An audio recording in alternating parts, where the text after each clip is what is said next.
So now that we know exactly what each of our wrapper elements is doing, let's continue with some more styling. First, we're going to settle up the timer and button wrappers. If we look at our mock, we can see that the two of them together fill up the entire header, which is not happening right now, and that the timer area is a little bit larger than the actual button wrapper itself. So because we want these to be different heights, but we want them to fill up the entire header area, we're still going to use the flex property, but we're going to use it with a value other than 1. So let's give it a shot. Down in our style sheet, down at the bottom of the page, we're going to add a timer wrapper and a button wrapper. Now, one way of achieving this sort of layout, of having one element this tall and the other that tall, is to very directly set a height of whatever value on here.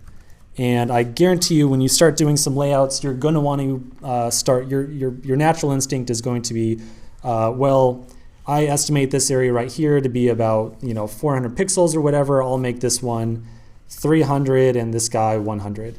And I got to tell you, do not fall into this trap right here. As much as possible, we always want to be using Flexbox to accomplish our layout.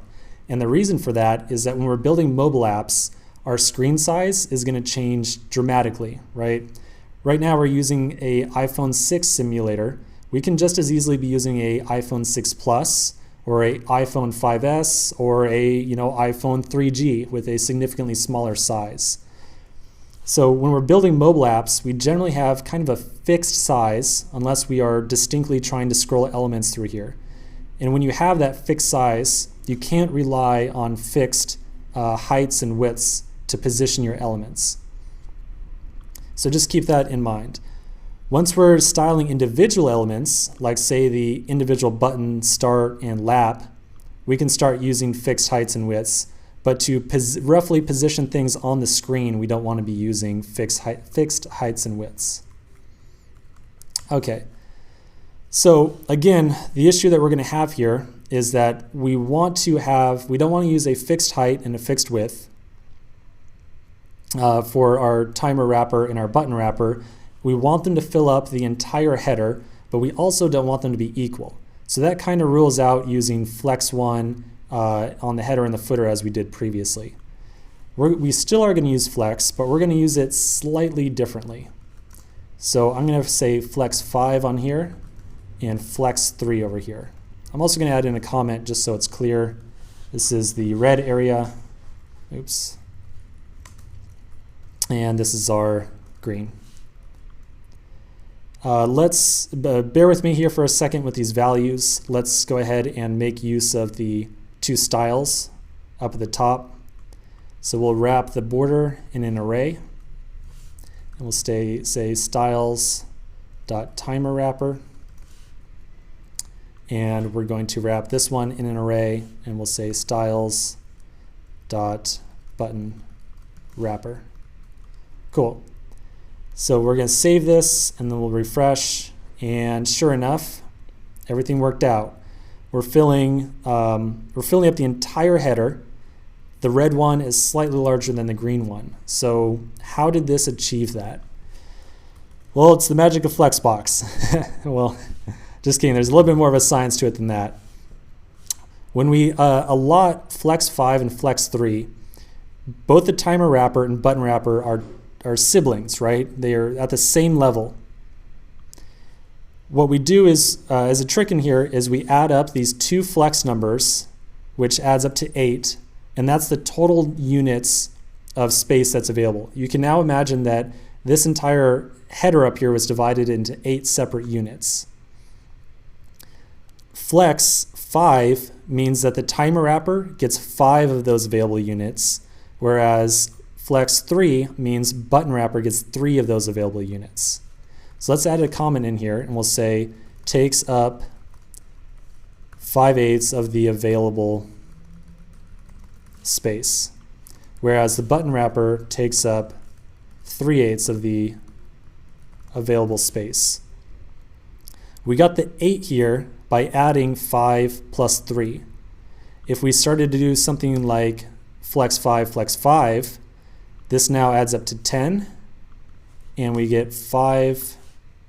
Flex 5 is 5, flex 5 is 5, and then total 5 plus 5 is 10. So now with flex 5 on both, that means that they're each, again, taking up half the space. And so you see they're both now half the space. If we're using our, obviously if we were using our fractions, if we have 5 and 5 on both, then really we should just reduce them both down to 1. By using 3/8 and 5/8, we just get a slight, I undid too far, there we go. By using 3 and 5, we just get a slightly different distribution of area, like so. All right. So with that out of the way, we now need to get started with the start and lap buttons on the same line. So right now, as you can see, they stack on top of each other. So we need to somehow get them side by side. The way that we're going to do that is by making use of that property that we discussed very briefly previously, which is the flex direction property. So the two buttons, start and lap, are contained inside of the button wrapper. So what we want to do is, instead of having the button wrapper stack all of its content going downwards, which means flex direction column, we want it to go sideways, which is flex direction row. So we'll add an additional rule to the button wrapper, flex direction row. Let's refresh, and there we go, side by side now.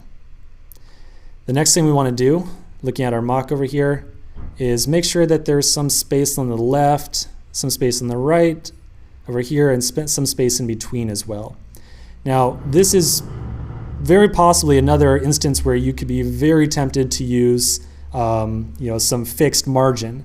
Maybe we would have the start button with a margin left of 200 and then 200 in between, blah, blah, blah, so on. Again, you got to resist that temptation. We never want to use fixed pixels for our positioning of elements on here. Instead, we're going to continue to use Flexbox. So let's look at our cheat sheet again. If you've lost the URL, you can grab it here at the top, or just search for CSS, a guide to Flexbox, and you should find it pretty easily. So we're going to use justify content to get some spacing between our buttons. And specifically, we're going to use space around.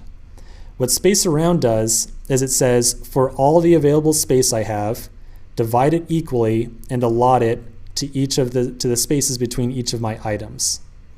It ends up kind of looking like so. That rule is going to be placed onto the button wrapper because we want all that available space to be applied equally between the button wrapper's children, which are the start and lap buttons.